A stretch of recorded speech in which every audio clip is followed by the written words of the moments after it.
Hello, my name is Taufan. Right now I'm going to do a demonstration of my app about internal wallet transactions.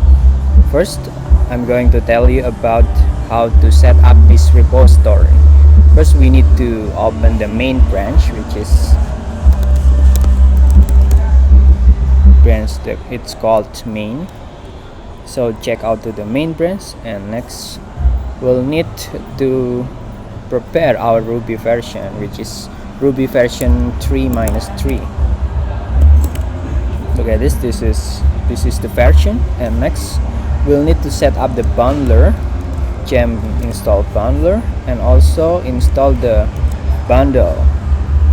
I mean install the gems with bundle install. Next, we can use Rails assets precompile in order to load the CSS files inside this repository. Next one, we need to set up our database. Rake DB create, migrate, and seed. Or for short, we can use Rake DB setup, but it will only work when you have the correct schema. Next one, we need to seed the database in order to populate the records, and also we need to run the Rails test with our spec.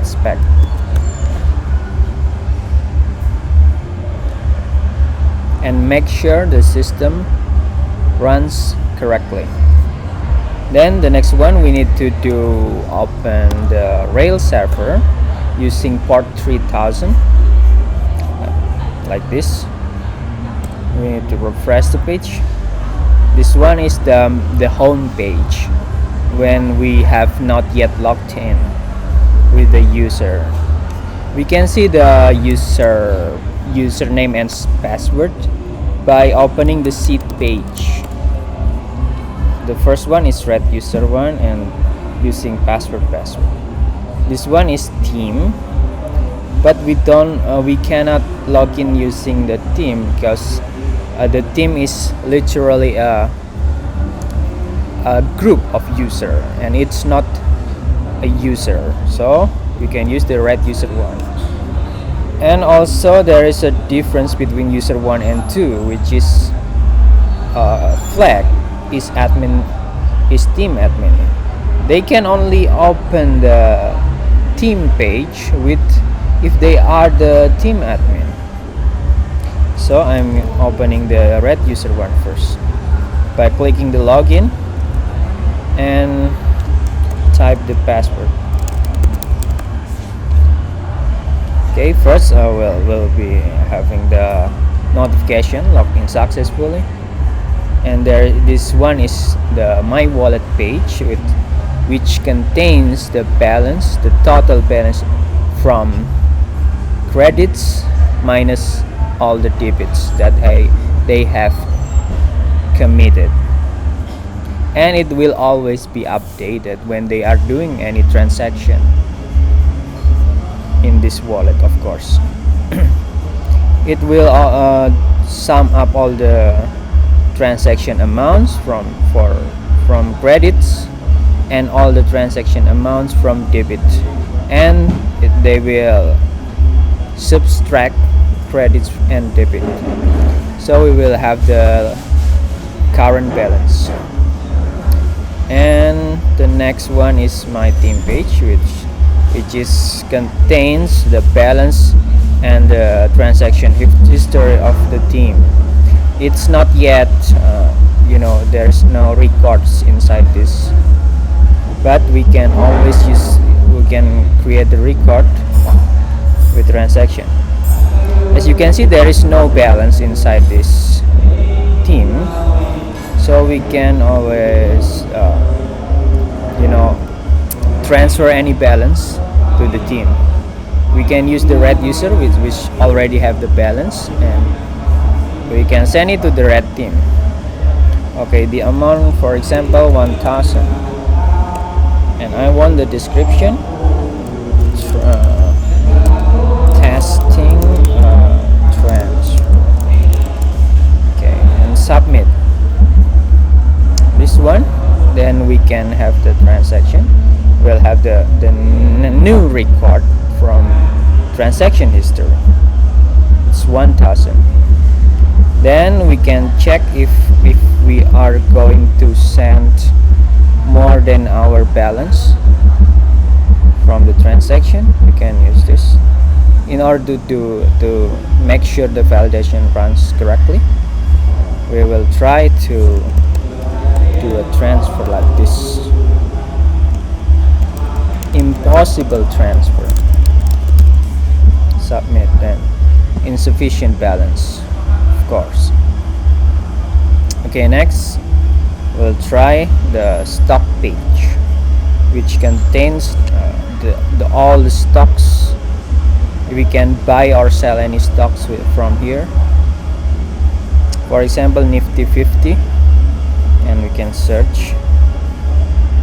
Of course, we also have the identifier in order to make sure that the record is correctly spelled.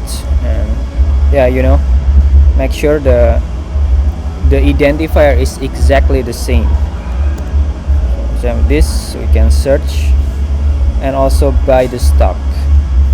This one, for example, we have the Hindal Soy QN, which price is 437. For example, we want to buy 10. Okay, we'll try to buy one time, and yeah, it will be successful when our amount is enough to pay the stock price, of course. Then it will also subtract the balance from the transaction before. This one is debit, right? In order to, if we transfer our money from our account to another account, it will be debit. And if someone transferred to my account, it will be credit, right?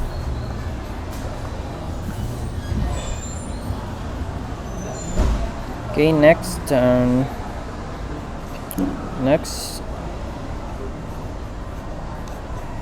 this one. Okay, for example, we want to sell our stock. We already have the last price. It will be times with the own amount. So we will have the 437.5 times 10. We will have 4,375, and we want to sell all of them, or maybe we'll only sell two. Let's see the wallet first and make sure the transaction runs correctly. We can sell it with the latest price. Okay, then refresh. It will be subtracted, right? Then the next one, we'll talk about the amount inside the stock portfolio. Before we sell something, the price will be changed over time, right?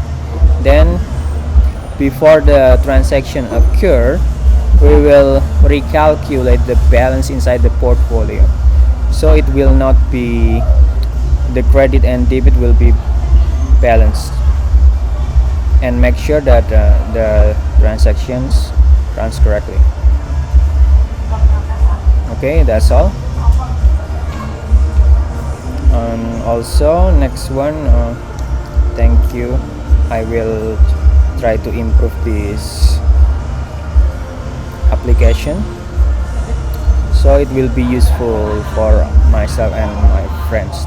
Thank you very much.